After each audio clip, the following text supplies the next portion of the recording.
I am sick of this. It is over. Please, I am begging you. She just does not get it. Husband divorced his wife after her business failed, but he had no idea she secretly owned a $100 million empire. What happened when he saw her rise to power will shock you. Watch till the end to see the ultimate twist. Can you believe he left her thinking she was broke? Little did he know. She was hiding a fortune he could never imagine. This is not just a story about love and betrayal. It's about revenge, courage, and rising stronger than ever. Imagine someone you called a burden turning into the most powerful person in the room. This is her story. If this story shocked you, don't forget to like this video if you love twist endings. Comment below what you would do if you were in Amara's shoes. Share this video with your friends who love dramatic true life stories. And make sure to subscribe to our channel for more stories full of drama, suspense, and unbelievable twists. And remember, never underestimate someone quietly rebuilding their life. You never know who might rise next. The evening sun cast long shadows across the cramped apartment in Lagos. The ceiling fan squeaked as it turned, pushing humid air around the room. A pile of unpaid bills sat on the dining table, untouched, like silent witnesses to the tension that had been brewing for months. Amara sat quietly, folding the corner of her wrapper, her eyes distant. She looked tired, not just from the day, but from the weight of everything that had fallen apart in the last year. Her catering business, once her pride, had collapsed. Orders stopped coming, clients vanished, and her little shop was taken over by creditors. Neighbors who once praised her cooking now whispered about her failure when she walked past. The door slammed open. Conley, her husband, walked in wearing a crisp shirt and expensive perfume. His face carried no trace of kindness. He was holding a brown envelope in his hand. Without even sitting, he tossed the envelope onto the table in front of her. Conley, coldly, "Sign it." Amara blinked, staring at the envelope. Amara, softly, "What is this, Conley?" Conley snaps, "Don't act surprised. Divorce papers? I've already signed. You just need to put your name so we can end this charade." The words hit her harder than a slap. For a moment, silence filled the room, except for the creaking fan. Amara's hands trembled as she opened the envelope. Her eyes scanned the legal text. It was real. He wasn't bluffing. Amara, voice breaking but steady. "After everything we've been through, you want to throw me away because my business failed?" Kunle scoffed, loosening his tie, pacing the room like a man rehearsing his freedom. Kunle, "Failed? Amara, you didn't just fail. You dragged me down with you. Do you know what it's like, hearing my colleagues laugh behind my back? My wife, supposed businesswoman, reduced to begging creditors? I can't carry this shame anymore." He slammed his palm on the table, rattling the unpaid bills. "Kunle, I deserve better. I need a woman who can match my dreams, not one who kills them." Amara's eyes filled with tears, but she didn't let them fall. Her heart shattered, but she refused to give him the satisfaction of seeing her break. "Amara," calmly, "and when my business was thriving, who enjoyed the fruits of it? Who wore designer suits bought with my money? Who smiled in front of my clients as if their respect was yours?" Kunle's jaw tightened. He had no answer, but his pride wouldn't let him back down. "Kunle, that was the past. Look at you now, nothing left. No shop, no savings, no respect. You're just a burden." He slid a pen across the table, tapping it against the papers. "Kunle, sign it, Amara. Don't make this harder than it needs to be. I already have someone waiting for me who believes in my future." The last sentence stabbed her heart. Another woman. It all made sense now, the late nights, the cold bed, the disinterest. Amara inhaled deeply, her chest rising with controlled pain. She looked at the papers, then at him. "Amara," quietly, "so this is it? Years of marriage. Reduced to a signature?" Kunle shrugs. "Better for both of us. At least for me." There was a long pause. Amara's hand hovered over the pen. For a moment, Kunle smirked, thinking he had broken her. But then, she placed the pen down without signing. She lifted her gaze to meet his eyes. Her voice was no longer weak. It carried a strange calmness. "Amara, Kunle, someday you'll regret this moment. You think you're freeing yourself, but in truth, you're losing everything." He laughed harshly, dismissing her words as the bitter cry of a defeated woman. "Kunle, regret? Don't make me laugh. I'm finally cutting off dead weight. I will rise, Amara, and you will fade. With that, he grabbed the papers, shoved them back into the envelope, and stormed out of the apartment, slamming the door so hard the walls shook. Amara sat alone, the silence crushing her. The pen lay on the table, untouched, like a sword she had refused to pick up. She pressed her hands together, whispering to herself, not in despair but in resolve. Amara, whispering, let him go. One day the world will see who truly failed. The camera lingers on her face, a tear finally escaping her eye. But behind that tear is something stronger, an unspoken secret, a hidden strength waiting for its time. Fade out. The night air of Lagos buzzed with the sound of generators, car horns, and distant Afrobeat music. In the heart of Victoria Island, neon lights reflected off glass skyscrapers. The city felt alive, thriving, merciless. Kunle stepped out of a sleek black SUV, his wrist gleaming with a new Rolex, his smile wider than it had been in years.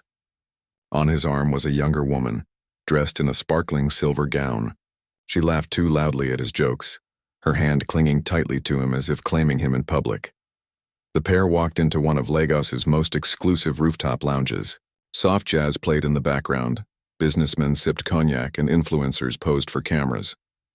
Kunle felt like he belonged here. He had been waiting for this moment, his chance to prove to himself and the world that he had moved on. At their reserved table, his friends clapped him on the back. Friend 1. Kunle, my man. Heard you finally ended that dead marriage. Sharp move, bro. You can't waste your life on a woman who drags you down. Friend 2, raising a glass. To fresh starts, and to better women. They all laughed. Kunle's new companion, Amara, flipped her long braids and leaned into him, whispering something that made his face light up. The more they laughed, the more Kunle convinced himself that he had done the right thing. But somewhere in the depths of his chest, a quiet discomfort stirred. He pushed it down with another sip of expensive whiskey. Meanwhile, across town in a far less glamorous neighborhood, Amara was quietly packing up the last of her belongings into a worn suitcase. The flat that once held memories of laughter, late-night talks, and dreams for the future now felt like an empty cage. Her landlord watched from the doorway, shaking his head. Landlord. Madam Amara. Sorry, but you know I gave you enough time. I need the rent.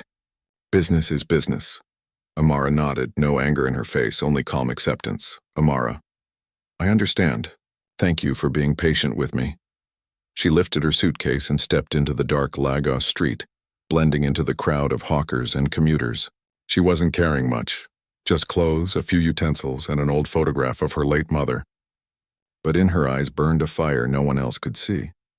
Back at the rooftop lounge, Kunle bragged loudly. Kunle, do you know how much I've lost because of her? Money, respect, time. She was a mistake I should have corrected years ago. But now I'm free. His friends cheered again. Amara smiled, but her eyes flickered, not with love but calculation. She wasn't here for Kunle's heart. She was here for his status, his access, and whatever she could squeeze from him before moving on. Kunle didn't see it, or maybe he didn't care. Days turned into weeks. Kunle posted pictures on social media. Him and Amara in Dubai, at fancy restaurants, at business meetings where he bragged about his upcoming deals. People in his circle praised him, but whispers followed him too. His ex-wife? She's finished. Poor thing. The same neighbors who once admired Amara now pitied her. Amara ignored the whispers. She rented a small room in Surulere, a humble space with peeling paint and a thin mattress. At night, she sat by the window staring at the city lights, writing in her worn leather notebook. Amara's voice. Narration. Failure isn't the end. It's a disguise. People see ashes, but they forget fire can rise again. Let them laugh now. Their laughter will turn to silence soon. She made calls during the day, contacting old friends and former colleagues. She arranged small meetings at cafes. She kept her identity low, dressing simply, never revealing the full scope of her plans. To the world, she was just another struggling woman trying to get back on her feet. But inside her notebook were detailed strategies, connections to international investors, hidden stakes in companies no one knew she owned, and a master plan that had been waiting for the right time. One rainy evening, Amara walked past a billboard in the city center. The billboard showed a luxury brand, the same one she had quietly invested in years ago through a trusted lawyer. The logo glowed against the stormy sky. She paused, looking at it with a faint smile. Amara, to herself, let him enjoy his borrowed happiness. The storm is coming. She pulled her umbrella tighter and disappeared into the Lagos crowd. Back at Kunle's apartment, laughter echoed as Adora scrolled through his phone. Adora, teasing, baby, your wife hasn't even signed the divorce yet. Why you worry? She no threat. Poor woman probably can't even afford her next meal. Kunle smirked, reclining in his chair. Kunle, exactly. She's nothing. Soon nobody will even remember her name. The camera lingers on his face as lightning flashes through the window. His laugh fills the room, but the storm outside grows louder, foreshadowing the downfall he cannot see coming. Fade out. The rain had stopped, leaving Lagos streets shining under the streetlights. Puddles reflected passing headlights. Danfo buses honked loudly, and vendors shouted as they closed their stalls. Amid this ordinary chaos, Amara walked with calm steps, holding a simple handbag that concealed documents worth more than anyone could guess. She stopped at a quiet cafe in Ikoyi, a place she used to visit during her early business days. The smell of coffee and puff-puff filled the air. She sat at a corner table waiting. A few minutes later, a middle-aged man in a tailored suit walked in. His presence demanded respect. This was Barrister Chaik, her late mother's trusted lawyer. He smiled warmly when he saw her. Chaik. Amara. It's been too long. How are you holding up? Amara gave a small smile, sipping her coffee. Amara, I've been surviving, but I didn't call you here to talk about the past. I need to check on the holdings my mother left in my name. Cheeky leaned in, lowering his voice. Chaik, I've been waiting for this day. Your mother was wise, Amara. She left you something most people would never believe. You are the majority shareholder of Heritage Foods International. Their valuation just crossed 100 million this year. Amara's eyes didn't widen in surprise. She already knew deep inside. She just hadn't touched it all these years, living modestly to see who truly stood with her. Amara, softly. Heritage Foods, still thriving? Cheeky, more than thriving. Expansion into West Africa, partnerships in Europe. And all this time, your name remained hidden as per your request. No one knows you control the company. Amara leaned back in her chair, exhaling slowly. Amara. Good. Let it stay that way for now. I don't want the world or Kunle to know anything yet. Across the city, Kunle was having dinner with Adaora at a luxury restaurant overlooking the lagoon. He wore his arrogance like perfume, loud and suffocating. Kunle, boasting. Amara must be somewhere counting kobo for rent. Poor woman. Imagine I almost wasted my life with her. Adaora laughed, but her eyes stayed glued to her phone, secretly texting someone else. Adaora, thinking, this man talks too much. No future. When the money runs out, I'm gone. Kunle didn't notice. Pride had blinded him. Meanwhile, Amara returned to her small rented room where a single bulb flickered above. She opened her notebook again, but this time, instead of scribbles, she placed official company documents on the bed. Logos of Heritage Foods International. Bank statements. Property deeds. The contrast was almost poetic. A powerful empire represented by papers spread out on a worn mattress in a tiny room. Amara, narration. He thought I was finished. He thought money defined me. But power isn't in the house you live in or the clothes you wear. It's in what people don't see. And I have more than he could ever dream. She picked up her phone and dialed a number. Amara. Good evening. Dr. Musa. Yes, it's me, Amara. I'd like to confirm my attendance at the Women in Business Conference next month. Quietly, please. I don't want media coverage yet. Just the guest list and private networking. A pause. Amara. Yes, discreet. No one must know who I am until I'm ready. The next morning, Kunle woke up to news that shook him. One of his business deals had collapsed. An investor pulled out, citing trust issues. He cursed, throwing his phone against the wall. Kunle. What nonsense.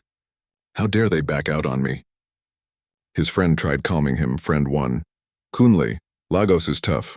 Maybe slow down, cut your losses. Kunle, shouting. Never. I left my wife because I refuse to be a loser. I will rise even if it kills me. His anger only grew.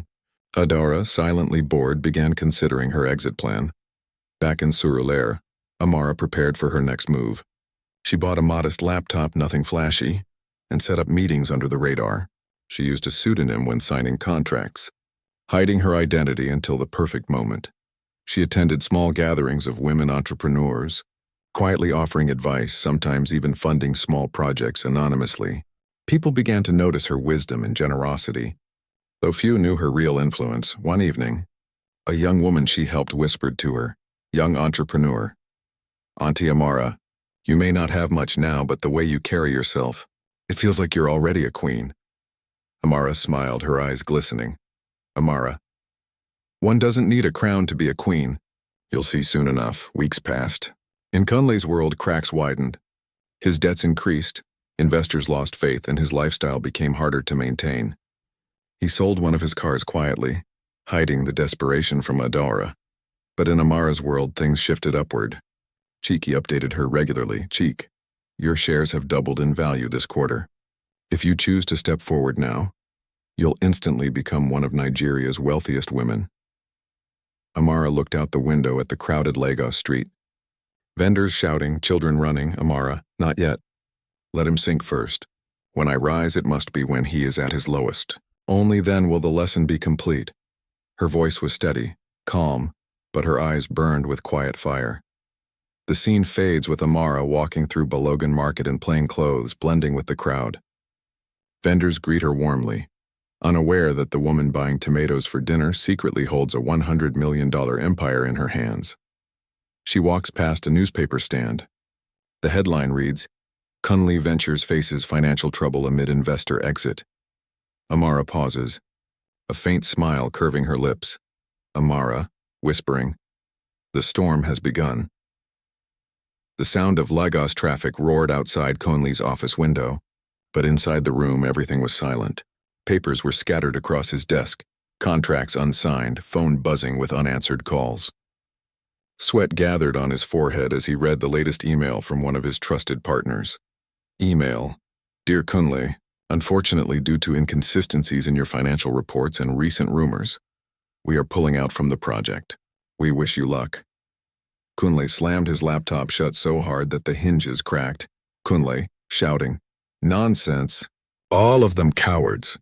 They don't know who they're dealing with." He poured himself a drink from the half-empty bottle of Hennessy on his desk and paced back and forth. Just months ago, he was celebrated. New girlfriend, new lifestyle, fancy parties. But slowly, the cracks had begun to show. His savings were drained by reckless spending. His big deals collapsed before they even started. Worse, Adara's patience was running thin. That night at his luxury apartment, Adara sat scrolling on her phone while Kunle ranted about his partners. "Kunle, they don't see my vision. Lagos is full of small-minded fools, but I'll prove them wrong. I'll rebuild bigger than before." Adara rolled her eyes. Adara, flatly, "With what money, Kunle? The rent for this place is overdue. Your driver says his salary hasn't been paid. Even the generator repairman is asking for his balance." Kunle froze, glaring at her. "Kunle, are you here to support me or to nag like Amara used to?" Adara smirked, standing up, her silver heels clicking against the tiled floor. "Adara, support you? Kunle, I didn't sign up for poverty. If I wanted to suffer, I'd stay in Surulere. I came for the lifestyle, and clearly, it's fading fast." Kunle's hand trembled with rage as she grabbed her purse and headed toward the door. Adara, coldly, "Call me when you actually have something worth offering. Until then, don't bother." The door slammed shut, leaving him in silence. For the first time, Kunle felt real fear creeping in. Across town, Amara was in a very different setting. She sat at a roundtable meeting in a private hall at Echo Hotel, surrounded by powerful business leaders. She wore a simple but elegant Ankara dress, nothing flashy, but her presence commanded the room. Chaik introduced her quietly to a few select investors. They didn't yet know the full extent of her empire, but they were impressed by her sharp mind and clear strategies. Investor: "You speak like someone who understands the future of food in Africa. Where did you study?" Amara smiled politely. Amara. Life is the best teacher. Failure teaches faster than success ever could. They nodded, intrigued. While Kunle's name was being dragged through the mud in financial circles, Amara's name was quietly being whispered in respect. Back in Kunle's collapsing world, his so-called friends started distancing themselves. The same men who once cheered him in rooftop lounges now ignored his calls. One evening, he stormed into a bar in Lekki where they usually met. Kunle, angrily, "So this is it? You people can't even pick my calls anymore?" His friends exchanged awkward glances. Friend 1, "Kunle, look. Nobody wants trouble. Your deals keep failing. People are saying you owe money everywhere. Friend 2, "Banks are coming for you. We don't want to be dragged into that wahala." They stood up, leaving him at the table alone. Kunle's chest tightened as he realized he was becoming a ghost in the same places he once ruled. Days later, the inevitable happened. His landlord came knocking on the door of his luxury flat. Landlord, "Mr. Kunle, I'm sorry, but I can't let you stay here anymore. 3 months rent unpaid. You must leave by tomorrow." Kunle argued, shouted, begged, but it was useless. By evening, he found himself standing on the street with just 2 suitcases, watching movers carry out his designer furniture. His flat screen, even the bed he once shared with Adaora. Passers-by whispered as they recognized him. Passerby 1, "Is that not Kunle? The man who left his wife for another woman?" Passerby 2, "See life. The mighty have fallen." Humiliation burned through him like fire. That night, Kunle sat on a wooden bench under a flickering streetlight. The city that once felt like his playground now looked cruel, indifferent. He scrolled through his phone, searching for Adora's number, but she had blocked him. He called his friends, but no one picked up. Finally, his hand hovered over Amara's number. His pride screamed against it, but desperation pressed his finger down. The call rang, and rang, until her calm voice answered Amara on phone. "Kunle." Her voice carried no surprise, no anger, just calm strength. "Kunle," broken, trembling. "Amara. I need your help. Everything is falling apart. They've all abandoned me. You're the only one I can call." A long silence followed. Amara closed her eyes, holding the phone gently. She could hear the pain in his voice, the same man who once called her a burden. Amara, quietly. "Kunle, when I was at my lowest, you gave me papers to sign. Do you remember?" Kunle swallowed hard, tears in his eyes. "Kunle, yes, but I was wrong. Please, Amara's voice cut him off, steady and unshaken. "Amara, this is only the beginning of your lesson." She ended the call, leaving him staring at the dark screen, his reflection staring back at him like a ghost. The scene fades to Amara standing in front of a mirror, preparing for another business gala. Her simple gown radiated elegance. She whispered to her reflection, "Amara, he is sinking. Soon the world will know who truly failed." The screen splits. On one side, Kunle sitting hopeless under the streetlight.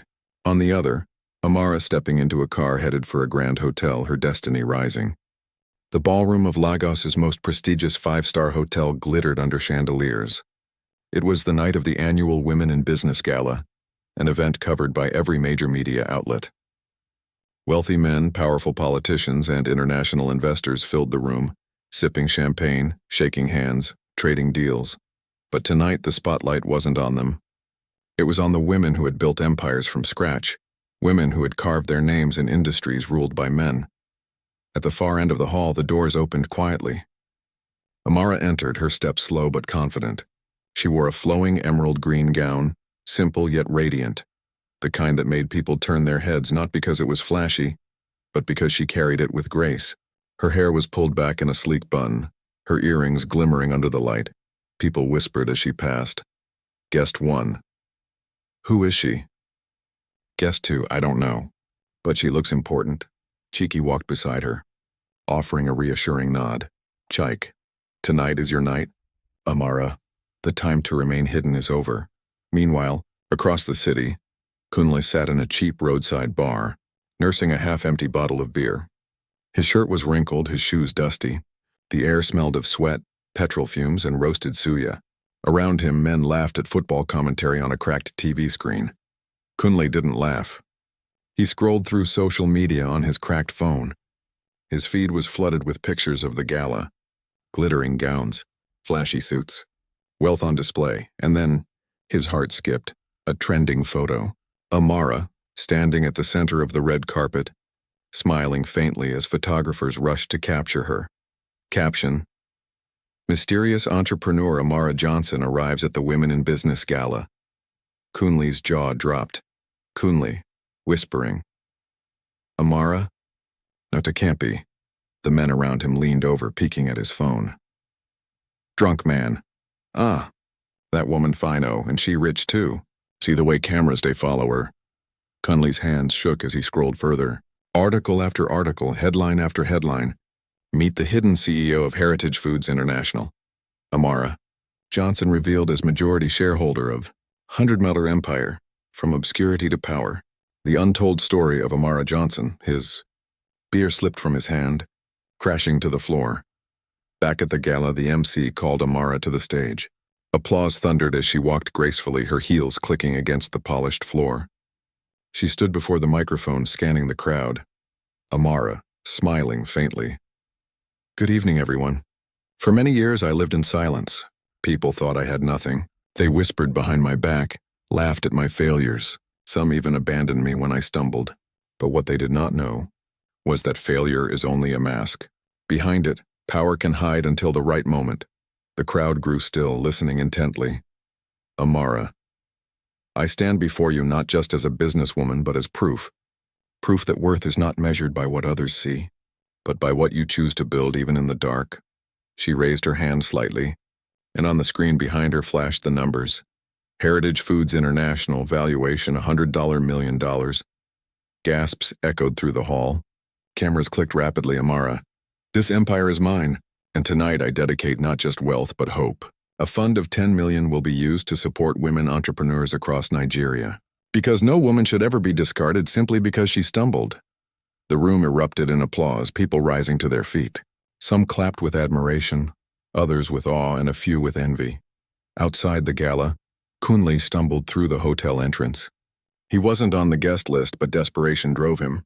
Security tried to stop him, but he shoved past, ignoring their warnings. His once proud figure looked broken, his shirt damp from sweat, his eyes wild. He froze when he saw her, Amara, standing on stage, basking in the glow of cameras and applause. The woman he called a burden now shone like royalty. His heart pounded, shame suffocating him. He whispered under his breath, Kunle, Amara, my Amara. The gala ended with journalists swarming her. Questions flew. Journalist 1, Madam Amara, how did you keep this a secret for so long? Journalist 2, what do you say to women who are abandoned by their husbands or partners? Amara answered calmly, every word deliberate. Amara, when someone leaves you in the storm, don't cry for them. Let the storm wash away what was never meant to stay. Then rise, stronger, wiser, unstoppable. Flashbulbs lit up her face, capturing her in all her glory. Kunle watched from the shadows of the hall, trembling. His chest ached as the realization sank deeper with every cheer. The woman he threw away was now untouchable. Tears stung his eyes, but pride kept him from collapsing in front of everyone. He staggered out of the hotel into the dark Lagos night, his footsteps heavy, his heart breaking. The contrast couldn't be sharper. Inside, Amara rising as a queen. Outside, Kunle fading into nothing. The night outside the gala was alive with flashing cameras, luxury cars pulling away, and journalists shouting questions. The stars above Lagos twinkled faintly, but all eyes were still on the woman of the evening, Amara Johnson. She stepped out of the grand hotel lobby, cheek at her side, her gown flowing like royalty's robe. Paparazzi lights blinded the street, microphones pushed forward. Journalist, Amara. Madam Amara. A word, please. What's next for you? Amara paused, smiling calmly, but her eyes caught something in the crowd. A familiar, broken figure stood at the edge of the sidewalk, half in shadow, half in light. Kunle. His shirt was still rumpled, his face pale, his hands trembling.